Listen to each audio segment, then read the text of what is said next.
Income tax இந்த ஒரு சிறப்பு நிகழ்ச்சிக்கு என்னை இங்கே கமிஷனர் அவர்கள் எல்லாரும் எனக்கு அழைப்பு கொடுத்து என்னுடைய அன்புக்குரிய அண்ணன் ரகு அவர்கள் இங்கே கண்டிப்பாக வரும்னு சொன்னாங்க.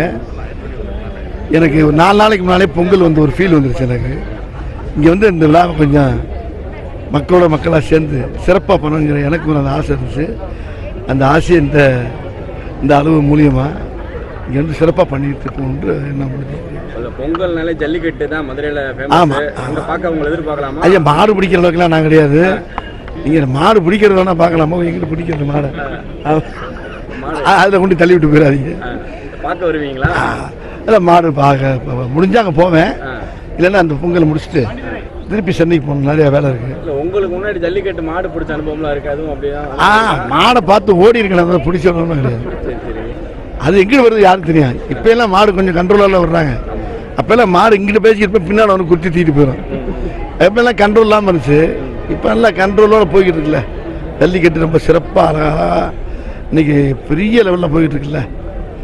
அதை போய் பார்க்க வேண்டிய சூழ்நிலை தான் போய் பார்ப்பேன். இல்லைன்னா உங்களை சிறப்பாக முடிச்சுட்டு போய் ஊரில் போய் மற்ற வேலையில் பார்க்கணும். அடுத்த படம் தயாராகிட்டு இருக்கோம். என்னென்ன படங்கள் நடிச்சிட்டு இருக்கீங்க? இப்போ கேங்கர்ஸு, சுந்தர்ஜி படம் கேங்கர்ஸு, பௌத் பாசிரோட சேர்ந்து மாரிசன் படம், இப்போ 2 படம் ரெடியாக இருக்குது. நீ அடுத்த பிரபுராவும் நானும் சேர்ந்து ஒரு படம் நடிக்கிறோம். அடுத்த பிரபுராவும் நானும் சேர்ந்து ஒரு படம் பண்ணுறோம். அதாவது ஷூட்டிங் இப்போ ஏப்ரல் ஆரம்பிச்சிட்டாங்க, மார்ச்சில். மேடையில் பேசும்போது ஒரு கோரிக்கை ஒன்று வச்சிங்க. அது எப்படி? என்ன கோரிக்கை?